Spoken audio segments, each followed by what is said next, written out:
Are you guys tired of getting the same old Apple case and looking for something new? Well, let me introduce you to some new cases I've been using lately. We have the MagBak Case, the Caudabe Sheath and Synthesis cases, and the Pitaka Mag Easy cases. And I also have a bonus one near the end of the video, so make sure to stay for that. But without any further delay, my name is David with Side of Tech. Let's go ahead and check it out.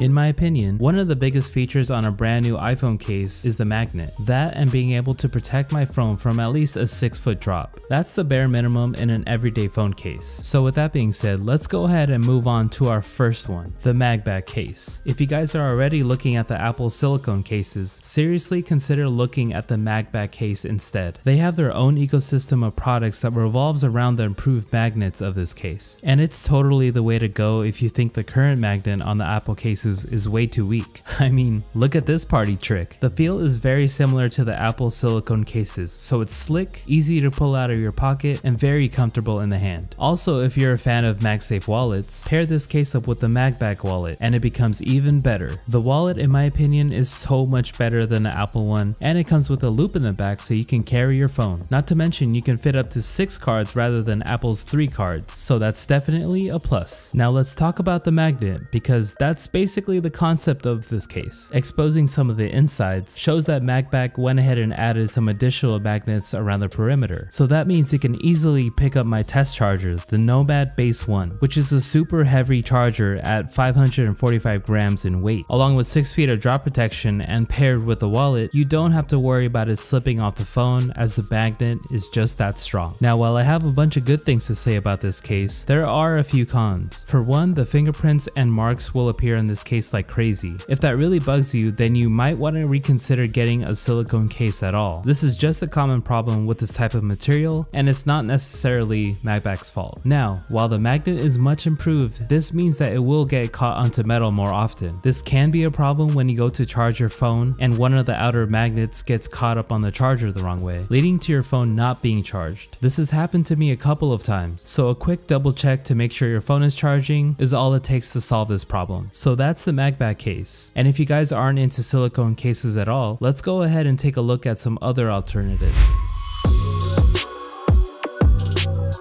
Now let's move on to this newer case brand, Caudabe. Today we're going to be covering the Sheath and Synthesis cases. In my experience, both of these cases feel amazing. It's kind of like a rougher type of material, but smooth at the same time. Both of the cases are made from polymer, so it gives them a very textured feel. Caudabe is a newer case company, but it feels like they have everything already dialed in with their design. It's very minimal, and everything has to do with texture, which definitely speaks to me. The Sheath case is more of like a standard everyday type of case, while the Synthesis, which is my personal favorite, has more of a rugged look. You even get some ribbing on the side of the case to help you with your grip. And if you guys are into AirPods cases, they make a really great one. It pairs really well with our phone cases since it's made from the same type of material. And honestly, it's been one of the best cases for my AirPods I've ever used. I usually keep a lot of metal objects inside the same pocket with my AirPods, so you would think the case will start to look messed up, but I haven't even been able to see any kind of wear. Now, as far as the magnet goes, I don't know what they're using here, but it's one of the best magnets on a case that I've ever used. It's just so snappy and provides a solid connection with whatever you use it with. And as you can see here, it hangs on to the Nomad Base 1 like a champ. With the Sheath coming in at $38 and the Synthesis coming in at $41, it gives each one of these cases tremendous value, and in my opinion is perfect pricing. If I were to go over some cons, I'd say the lack of the ecosystem is probably one of them. MagBak and other case companies have their own, but they've also been around longer. I hope in time they can start to develop some new products that really complement their design language, because I'm a huge fan. Another thing is, I feel that since the Synthesis case is advertised as a rugged case, it should actually have better drop protection than the Sheath. It has the same exact drop protection, so you're really paying for the extra ribbing and the better grip. But overall, these are some really great cases, and they're really awesome for everyday carry.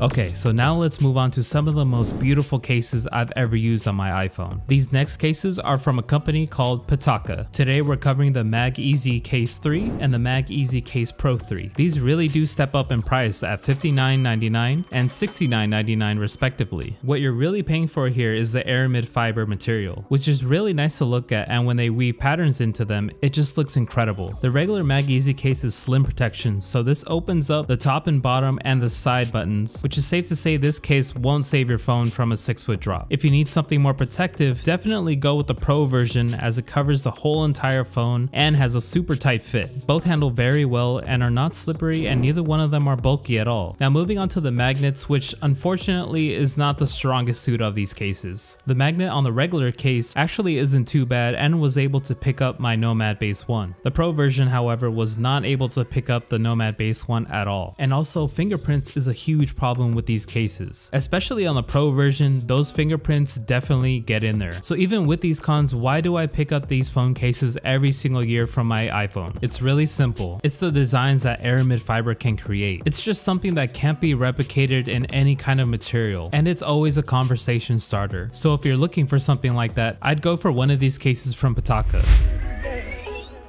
Now, let's go ahead and move on to our surprise case of this video. After experiencing the patina from the Apple leather cases, the Aspen leather cases by Andar have literally revived my belief in using leather as an everyday case. Most leather cases out there are made from really cheaply made cuts of leather, and even with the higher quality stuff, some of these companies don't treat the leather in the way that Andar does. This case goes for $55, meaning that it's cheaper than Apple cases as well. The magnet strain is also really good, as it picks up the base one with ease. The only real con that I can think of is that the case is pretty slippery. Since they treat the leather with oil, it does give a natural slickness to the grip. You just have to be careful how you handle the case, and as time goes on, the patina will start to develop, so the natural slickness will go away. If you guys are looking for that leather case and don't need the Apple logo on there, just go with the Andar one. Trust me, you won't regret it. So all in all, these are some really great alternatives to the Apple silicone cases and their leather cases. And if I were to replace the Apple silicone case, obviously for the silicone one, I would go with the MagBak case, because overall it's basically the same silicone case but with improved magnets. But if I were to just pick one case out of the whole entire lot, I would honestly go with the Caudabe synthesis case. But the kicker to me is the material that they use, because it adds added toughness to the case. No fingerprints, no scratches. Overall, I just think this is the best everyday case out of the whole lot here. So with that being said, what are you guys picking out of this lot, or would you recommend a whole different case entirely? Either way, go ahead and let me know down in the comments below, and go ahead and share your opinion. It really does help a lot of people out there to get multiple viewpoints, and honestly, it's pretty fun to debate people on this topic. So I want to go ahead and thank you so much for watching today's video. If you guys feel the need to see some more extra content, go ahead and follow me on my Instagram @SideOfTech. Over there I'm posting reels, photos, and a whole bunch of behind the scenes and everything that has to do with tech. And I really hope that this video earned your subscription today, you guys. It really does help the channel if you guys like and subscribe. It just shows YouTube's algorithm that you're interested in this type of content. So with all that being said, you guys,